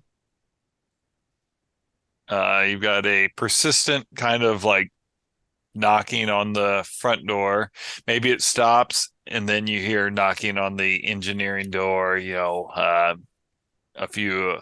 about 10, 15 minutes later. What are you guys going to do?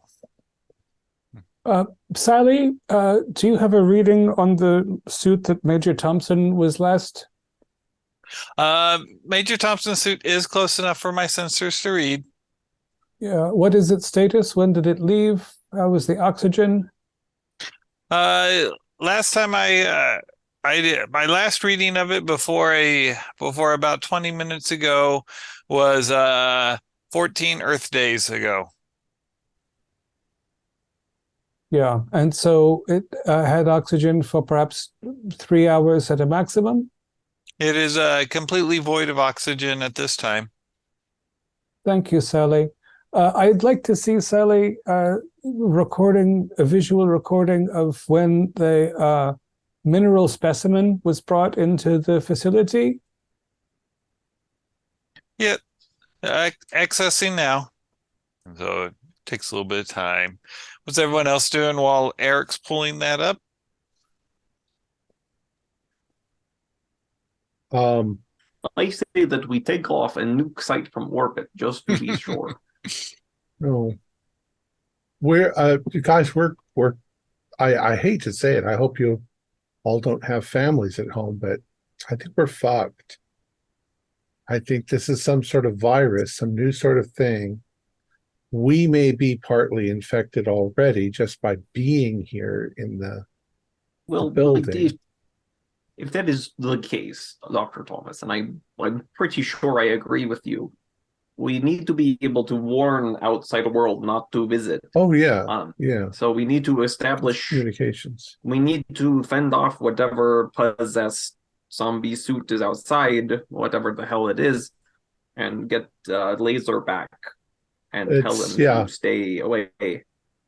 It's obviously not fast acting because it's been at least 2 or 3 weeks since they were infected, and some of them are still alive. I wonder if the alcohol had something to do with. I wonder that myself. If we start trying to drown the cheek swabs in a little bit of alcohol and observe the interactions with new cheek cells, I wonder if they attack so fast. Anyways, whatever's outside. Do we all agree that it's somehow it's mass? There's no biological function. There's no oxygen.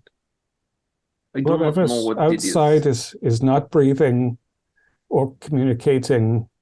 It probably doesn't remember even what the keypad number is, but it has some intention, and it is, I think, the intention we invited by climbing the tower. It saw functional life and it approached it. It's a bit cancer-like, this entity or substance. We also know that the people who were living here, there was a point where they were separate from that thing because they rigged up the laser as a kind of weapon.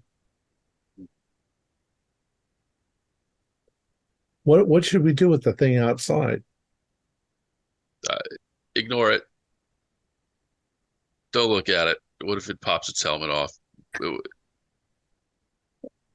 Yeah, I'm more worried that it might do something to try to sabotage the station from the outside. We need an extraction team to come and put us in some extreme quarantine and determine whether or not we can recover from this infection, or we need to get first we need to get a communication. I think the doctors on the outside need to make that call. We might be quarantined.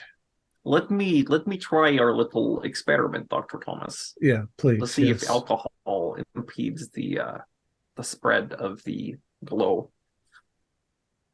Okay. The Moonglow. But if you need me to take care of the thing outside, as long as we can keep it outside. I don't want you to take care of it. We need to not take care of it. We need to make sure that it is dead. Well, I can take care of that if we need to. I did bring this along with me. This is not protocol. I have never been able to smuggle anything on any of these fucking flights. This is a holdout pistol. It will fire in 0 atmospheres. Commander Cortez, it's obvious that you've never tried. I guess you're right. I'm going to level with you. I'm a little bit more than a scientist. I actually used to work for the I used to work for the British Secret Intelligence Service, and I was actually sent here not only as botany's more my hobby than anything, but I was investigating Dr. Nova. Of course, not much to investigate now, is there? Well, not particularly. Does anybody else secretly work for the British, or is everybody else who they say that they are? Yeah, not only do I not have a secret identity, but I resent the fact that I was sent here with a guinea pig spy with a pistol into space, as if they already had reason to believe that something was wrong with Dr. Weaver. Well, they thought that she was a Chinese spy, is what they thought. Apparently, she probably wasn't. So I could go through her room, see if there's any evidence for it. But yes, go in and I am a legitimate scientist. Yeah, like I say, I used to work for them. There's no way she was a spy. Well, Commander, I realize you were probably having a relationship with her, but that's exactly probably one of the reasons why is she getting so close to Commander Jack Cortez? Because of course it's obviously are you implying that the commander has no redeeming qualities, that the only reason anybody would want to be with him is because they are Chinese spy? I'm going to get to work on the radar array while you have this conversation. Maybe watch Sally's video when that comes, but I'm going to try to get us in communication with someone off surface. I wouldn't have interfered at all if I hadn't known, but now I feel like we're in a death struggle with whatever the fuck this thing is. Oh, about that time, Sally goes, I have found the records of the meteorite. And so it brings it up, and you see Dr. Weaver and Martell there. They bring it in, and it is much larger in the video than it is on the table now. As they set it down, and they start pushing at it, and you see their finger actually kind of sinks into it like it's malleable.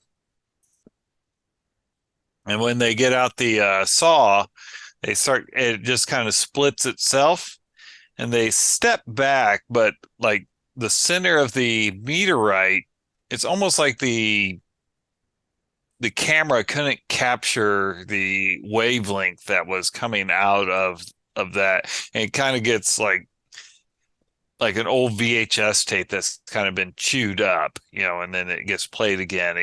You get the lines and everything, which doesn't make sense for a digital, recording. And after they leave, you kind of watch for a bit, and then Dr. Weaver starts taking some water, pouring it onto the meteorite, and catching it in beakers. And if you continue to watch it, she starts putting the water into like ice cube trays. So not perhaps a spy, but an idiot. Say quite peculiar behavior. I mean, it's the kind of loss of grasp of situation, such as a Frenchman who's now dead outside. Something seems to have. This would have been like over hours of time. Like Sally was playing it at not a real time speed. So it wasn't like a couple minutes later she. Yeah. Mm-hmm. Yeah. So perhaps Commander Ivanokov is alive because he drank his vodka at room temperature. Gonna get on the laser array. Mm-hmm. Get us out of here if I can. Okay. With the laser array, you are able to you have it cooked up properly. You are able to call up, and it comes in really clear. Unlike like a radio frequency, a laser array, you're going to have hardly any power loss from that short of a distance of talking.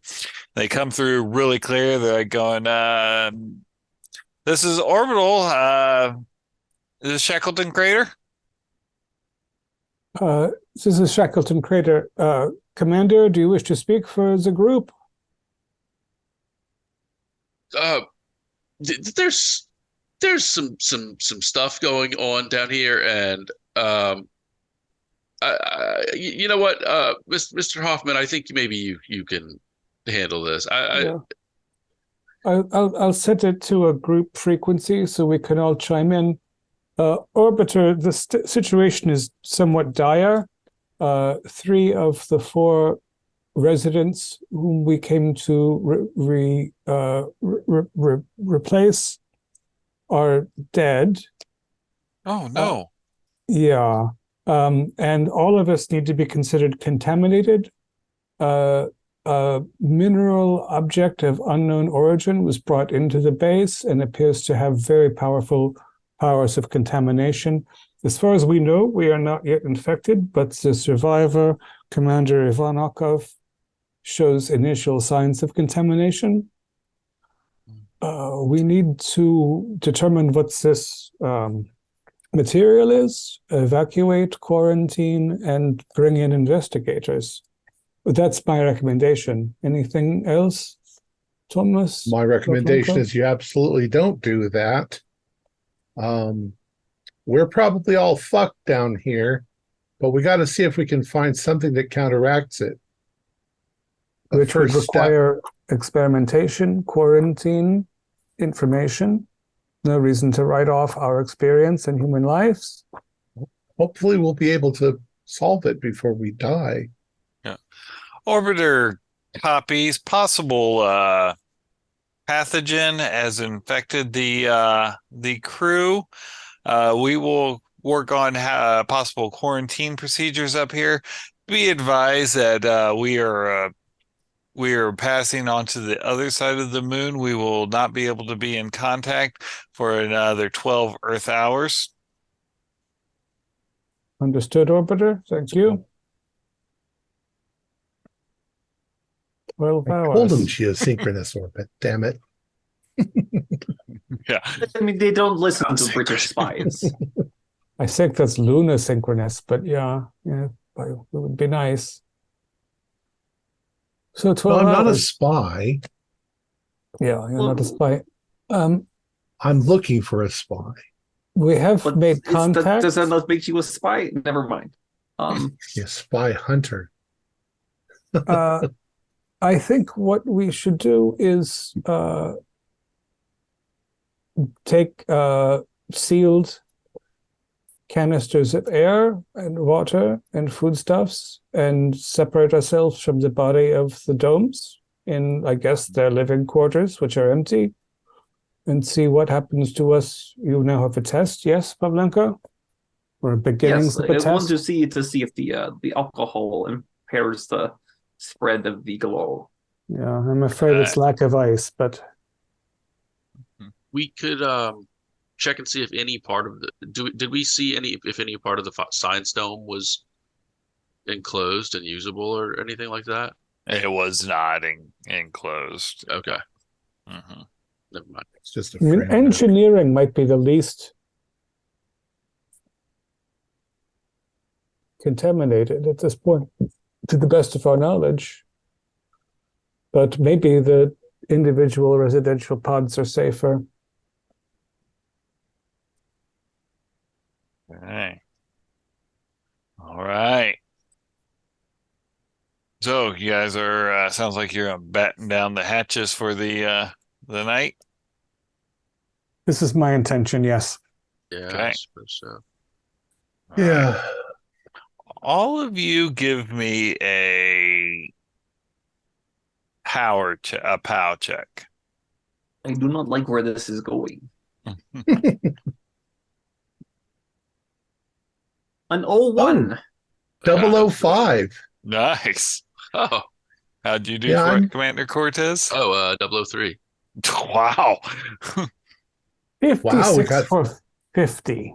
56 for okay, so the 3 of you, you're able to, like, maybe, you've been through like Commander Cortez, you're a flyer, you've went through survival training. They taught you how to deal with pretty intolerable situations. Eric Hoffman, as you try and get sleep, you just constantly hear ding, ding, ding, ding, the knocking. And, you know how when you just have something and you can never ignore it, you just like, oh my God, stop it.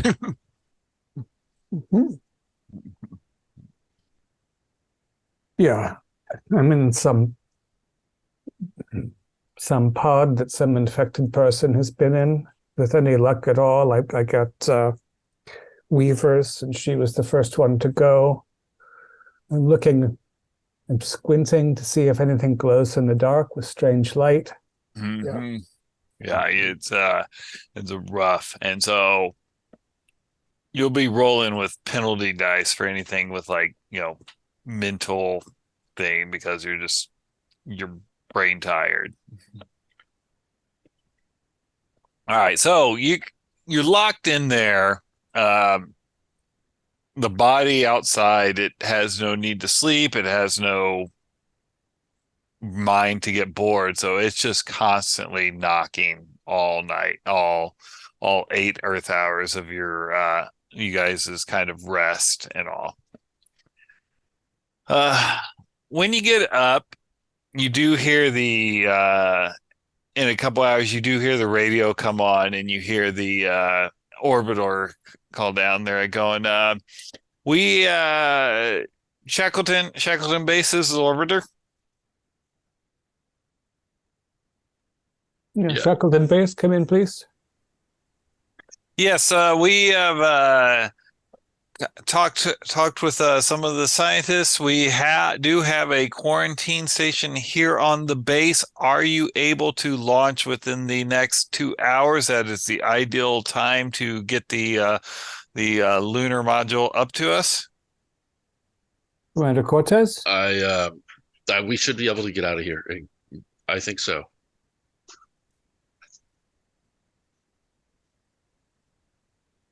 Copy. We will prepare. When you dock, please dock at docking bay 6G, and then do not come out of your suits and move directly down the hallway, which will be encased in plastic and unpressurized. When we get you into a room, we will pressurize it, but your air will not be recycled throughout the station. 6G, copy that. We'll be in touch immediately before we attempt to re-enter the lander. Copy. We will have the quarantine station stocked with 3 weeks of food and water. Perfect. So I guess we get together and we head out to the lander right now. Everybody pick up a big wrench. Oh, okay. I mean, I guess they're willing to take the risk. Feel free to stay behind, Thomas, if you wish to report further on the encroaching madness. I mean, I want to be helpful to science if coming along, letting them study us as we turn to gray dust. I hope there's no way that their quarantine is flawed. We don't know how this thing even works. No, we don't. Frankly, I don't give a fuck. I want to get out of here. Yeah, I mean, the good thing is we're not taking a shuttle back to Tampa Bay to spread this plague through the world. We're going into a very cold environment in the vacuum of space. So, well, if our protocols are that bad, first we have to make it to the lander without getting jumped on by the zombie suit. That's what this is for. I'm going to shoot the zombie suit when we get outside. So the recoil doesn't knock you around the satellite. Oh, this is what you meant about shooting it. Mm-hmm. No, it can ignite in vacuum, which normally it wouldn't be able to do. Right, but I'll have to hold on to something. Yeah, the station itself, I think. I mean, yeah. So that'll put you in orbit, I would imagine. Oh, I don't know that it's that big of a kick, but probably knock me back a mile. I'll hold on to something. All right. Okay. So, who's got the lowest luck? I spent 9, so I'm I at 41. I have 25. I have 40. Okay. Oof. 25 it is. All right. Give me a roll. Let's see it, Pavlenko. That is a 35, which is no Okay. good in All this right. situation. Okay. I know what that means, but okay. All right. So, which door are you going out? Which The door one is that the doesn't thing? have banging on. Yeah. Right. Okay. So the front door is closer, and the banging is, at the front door, unfortunately, because of the luck roll. Y'all wait at the front door, and I'll go out the engineering door and walk around the building and then get a good look at the thing, grab a hold of a strut on the building, and then fire at it. See if I could pop that helmet. No, don't say it that way. Yeah, I actually, because he's not breathing, I would maybe go for center mass just to move it far away, because So the I got helmet more might than one have. bullet. Yeah, good. Sally, do we have external cameras to watch this process? External cameras. Roger. Yep. I will bring them up for you. Thank you, Sally. Thank you, Like- Dr. Thomas. Good luck. All right, Dr. Thomas. So you go outside, and you're coming around. You're moving in spacesuit, so it's taking you a bit. You come around the corner, you see the spacesuit zombie tapping on the door, and give me a spot hidden.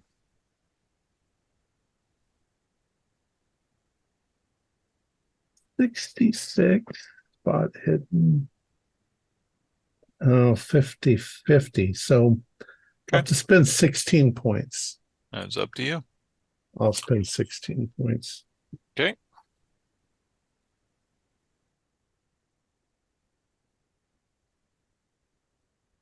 Okay.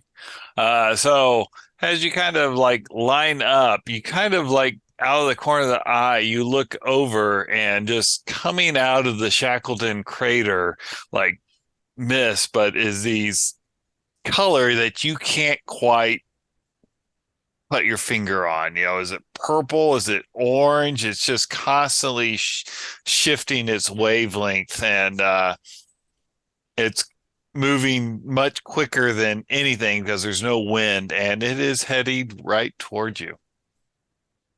Okay. I'm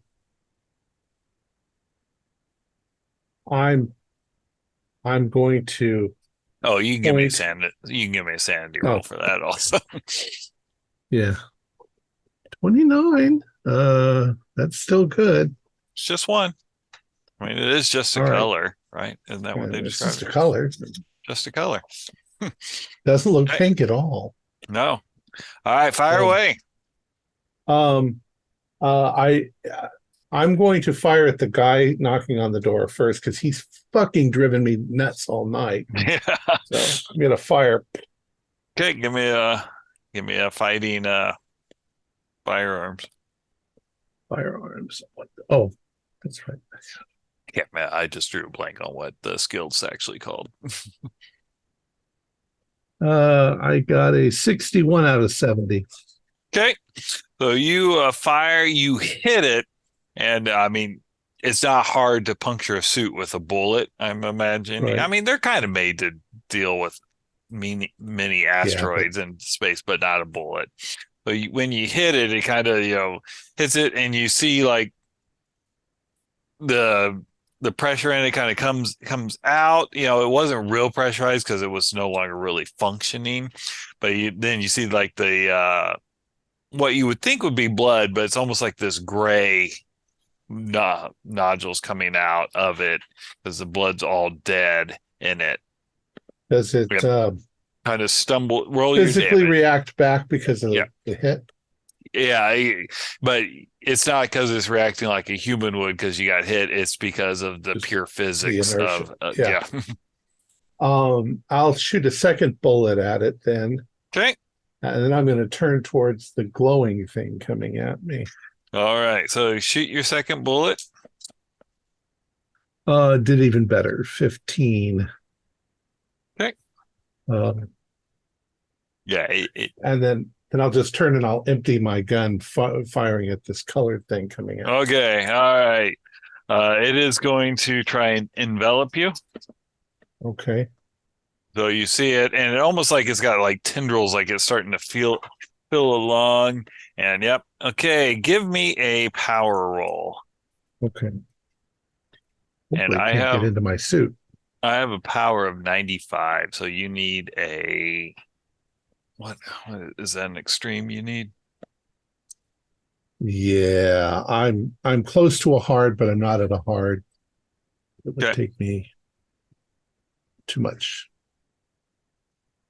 All right, yeah, you need extreme because it's over 90. All right. So okay, so this will be a little bit of accounting, but I didn't. So roll a 1d10. 10. Lose 10 strength. Oh. Do it and do it again. 5. Lose 5 constitution. And do it one more time.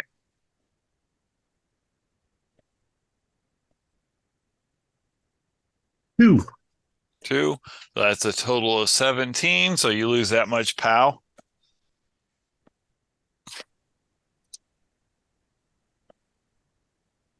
All right. Do the math. Yeah. So yeah. Okay, I'm still doing pretty good. Doing all right. Doing all right. Unfortunately, it's completely around you right now. All right. What's everyone else doing? When you're watching the cameras, you see Dr. Thomas shoot, and you see the zombie thing kind of just fly back, and the several shots he put into it, gets it away, but it starts to kind of move again because it can't be killed. And then you see Dr. Thomas kind of like shoot at it looks like he's just shooting at in the direction of the Shackleton crater, but on the camera you can't see anything. The next thing you know, he starts kind of like the shit. I'm getting the fuck out of here. I'm trying to, I guess, start the decompression sequence, get ready to go. Okay. It's not next to the door anymore. So I guess we best of luck to you both. You're gonna say, Doctor? I do not know if I want to. Well, I suppose we were all in the airlock, ready to go, and the commander has started decompression, so I do not have much of a choice. Okay. All right. How are you guys feeling seeing Dr. Thomas kind of flailing against something you can't see? I do not. I do not understand what I am seeing. I do not think I want to. I don't think I want to. So I'm just trying to ignore Dr. Thomas. Thank you for his sacrifice. The British spies are very noble. Okay. All right. I think that I am kind of shitting myself. Okay. All right. Situation. I like it. And Eric, are there glitchy effects on the outside cameras? Yeah. Yep. So we think this is the baby that came from the shrinking egg in the lab. Yeah, maybe it'll be occupied with him. Maybe it lives in the crater. All right. Okay. So as you're kind of sitting there, as like Commander Cortez kind of implied, we've got to start this process of this evening out of the pressures. But Commander Cortez, you said you're kind of like shitting yourself. So give me a sanity roll not to panic and do something stupid. That is a fail. All right. So you guys were in your suits, but like Commander Cortez, you kind of like going, you're like fuck this, and you just like open the door, and it is a rapid depressurization of the compartment you're in. So guys you're thrown out, and guys, give me a dex roll as you are. I did not notice until this moment that my dex is 80. Yeah, your dex is really good. I'm going to spend 2 points of luck to pass this dex. Speaking of 80, I rolled an 80. Okay, all right. You rolled an 80, and we're kind of at the end, so I'm just going to be merciless. So, Commander Cortez, when you opened it up, you went to grab something, you missed, and like the force flew you out there, and your helmet hit a rock just right, and your worst fear happened. You wrapped it. The last thing you see is you can just feel your face being depressurized. It just kind of showers out through the hole through and there goes your pilot. I have a hard success for my dexterity, and I'm going to roll sanity, and I have a little bit of piloting. Okay. And my sanity is good. I don't think I liked Cortez that much. I guess was a 13. Yeah, that's a 0-1d6 to watch your friend die. I mean, he anticipated it in a strange way. Yeah. So Pavlenko, I think we rushed before the. Oh, and now I see the color, I suppose. Yeah, you guys see the color. Now you can make a roll, and it's going to be a harder. If you fail this one, it's a little bit harder. Is this for what are we rolling? Seeing the color, the sanity for seeing the color attacking Dr. Thomas. Oh, 81. I do not I do not handle this well. All right. Seeing the color feed is 1d20. Sorry. Oh. Yeah, it's an alien. Oh, it was almost a 2, but then it was an 18. Oh, yeah. Ouch. Yeah. That is that's indefinite insanity for sure. Yeah, I was going to say, I'm sure that's over 20%. How about you, Eric? I rolled a 29. I'm a very careless German, it appears. Yeah. So is there still a penalty for success? It is 2 for success. You still take a hit. All right. Dr. Palvinko, give me a 1d8. Of course. That would be an 8. Then 8. Okay. You have physical hysterics and emotional outbursts where and I'll let you choose what kind you decide to have for this. I think I'm trying to violently offer Hoffman up to this. Oh, nice. Okay. So that I can escape. All right. So Dr. Thomas, we'll come back to Dr. Thomas. What are you doing as you are feeling yourself being drained? Oh, you're saying you're not you want to know from me now. Yeah, okay. Yeah. Well, I probably have a couple of weird reactions. If I feel something, it's probably cold, like the heat's being drained out of me. At the same time, it's kind of incredibly beautiful. Yep. Even if I can't put my finger on the color. I suppose my will to live slowly starts to fade away. Yeah. I'll just let it. What are your final? What are your final thoughts? I